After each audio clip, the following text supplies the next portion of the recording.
There is one purchase that almost every study agrees makes people happier, and almost nobody makes it.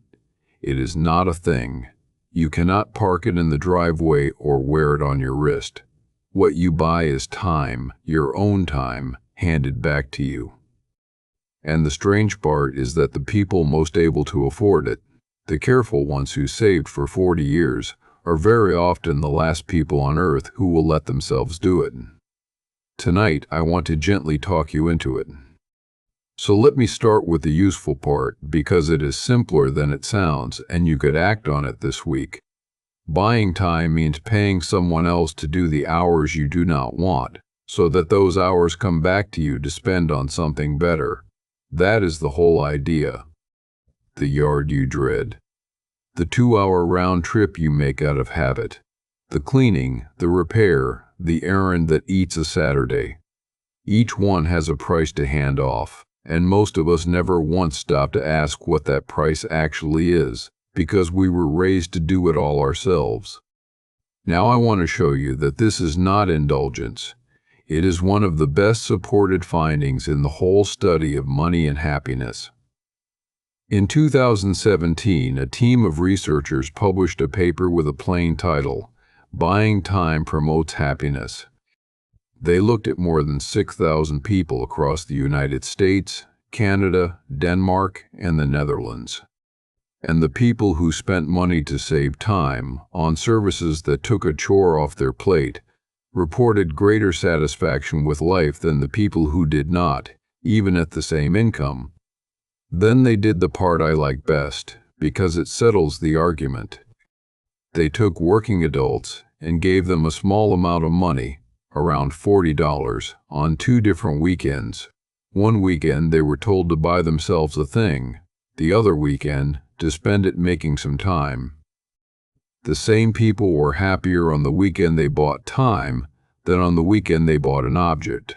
Same money, same person, a different kind of purchase, and a different result. And here is the paradox sitting underneath all of it.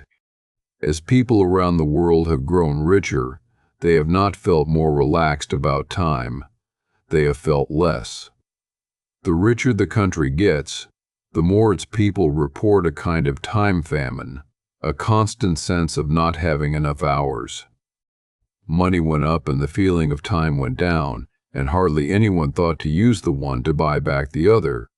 So why don't we? And in particular, why don't the people who most easily could?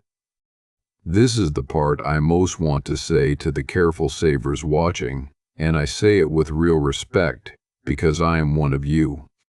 If you spent 40 years being the person who did not waste money, who did it yourself, who felt a small private pride in never paying someone for what you could do with your own 2 hands, then that habit is not a flaw. It is the very thing that built whatever you have. But a habit that builds money in the first half of life can quietly forbid you from using it in the second. The research on this is gentle and a little sad.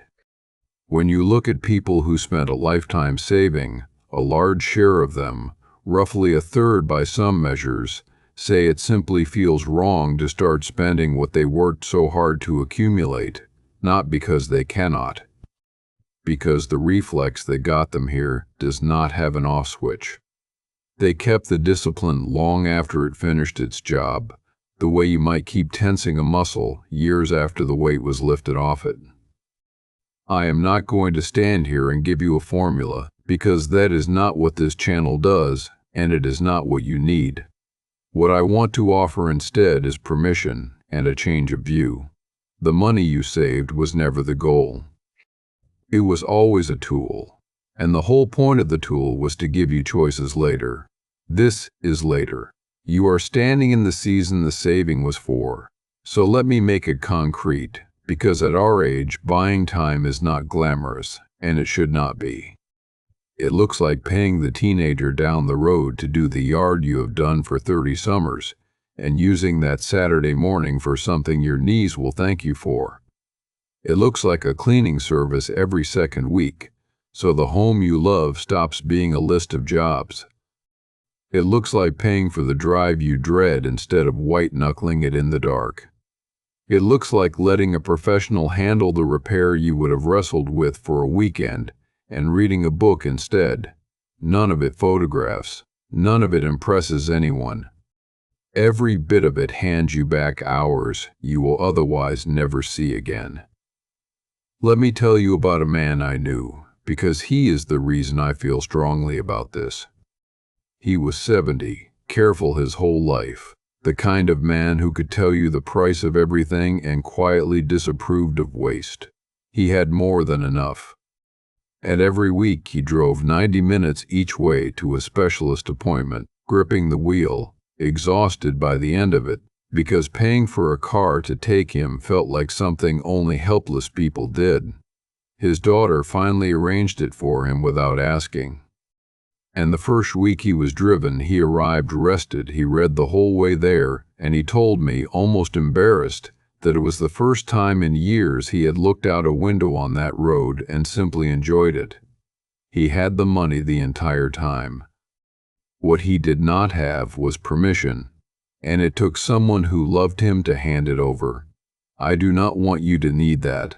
I want you to hand it to yourself, because here is what that story is really about. The cost of not buying time is invisible, so we never add it up. The dread before the drive, the tiredness after, the Saturday that vanished into a chore. Those hours do not show on any statement, so the careful mind, which is very good at counting dollars, never counts them at all. And a cost you refuse to measure is a cost you will always underpay attention to and overpay in life. And there is one kind of time buying that stands a little above the rest, because it is the one people never seem to regret.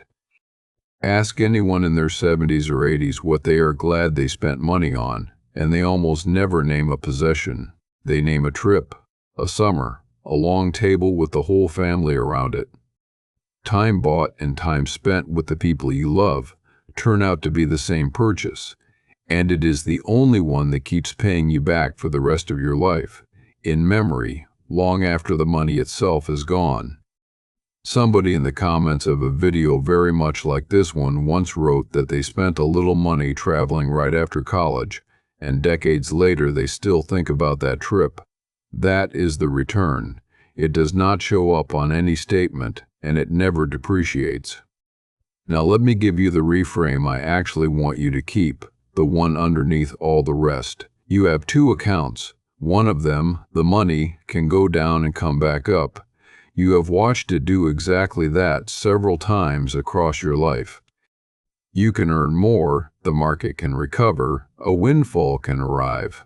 Money is the account that refills. The other account is time, and it only ever goes in one direction. Every day the balance is a little smaller, and there is no deposit that ever reverses it.